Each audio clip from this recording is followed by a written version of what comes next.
Tenet is the 11th film by Christopher Nolan and follows John David Washington as a nameless spy who is tasked with a mission to save the world after being introduced to objects that can seemingly move backwards in time.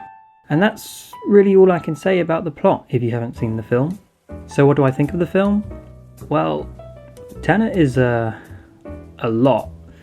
It's Christopher Nolan's most flawed film that is filled with incredible and unique moments. The film is really thrilling, but it's also unnecessarily complex. Nobody could possibly understand this movie fully with one watch, and at times it felt like the film knew that and was deliberately being inaccessible. For me, it wasn't just the physics that is troublesome. For a lot of this movie, it was just hard to follow what people were saying, doing, or why they were doing it. That being said, halfway through the film, you get a sense of how things work and what's really been going on, and seeing that was not only a relief, but helped make it more exciting.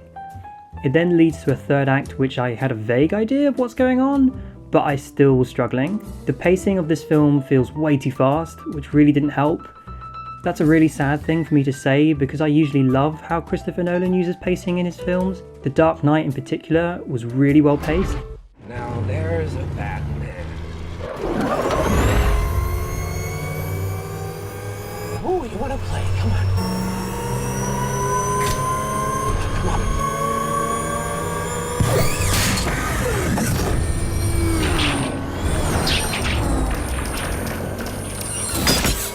He missed!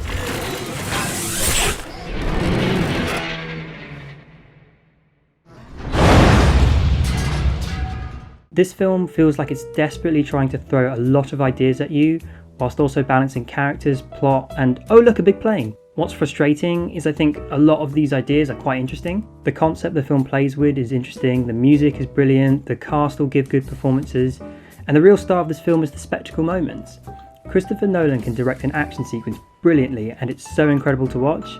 Interestingly, I thought the pacing there was actually really well done, and he makes you anticipate a big action moment really well.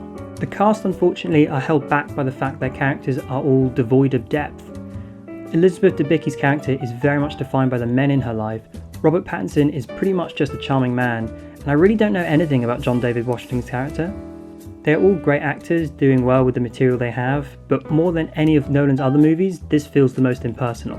Throughout all of Christopher Nolan's movies, the protagonist has a clear, personal story running alongside the bigger action story. This isn't really the case with Tenet, and as a result, I don't feel any understanding or connection to this protagonist. This is one of the country's most beloved filmmakers, and he's given us so many great pieces of cinema to enjoy, but this is one that feels like he's gone a bit too far. There is something about this movie I do really enjoy, despite the fact it's so easy for me to criticise. I can't quite figure out what that is. Maybe it's the combination of the stylish cast, bold scale, and its insane plot. To be honest, I don't really know. I will see it again, and I can imagine we will be pondering what was really happening for years. And that's pretty cool. I'm really grateful we have bold filmmakers like Christopher Nolan daring to do something completely different, even if it doesn't always work, and regardless, it is undeniably an entertaining time at the cinema. If you're thinking of going to see this movie, I have a controversial suggestion.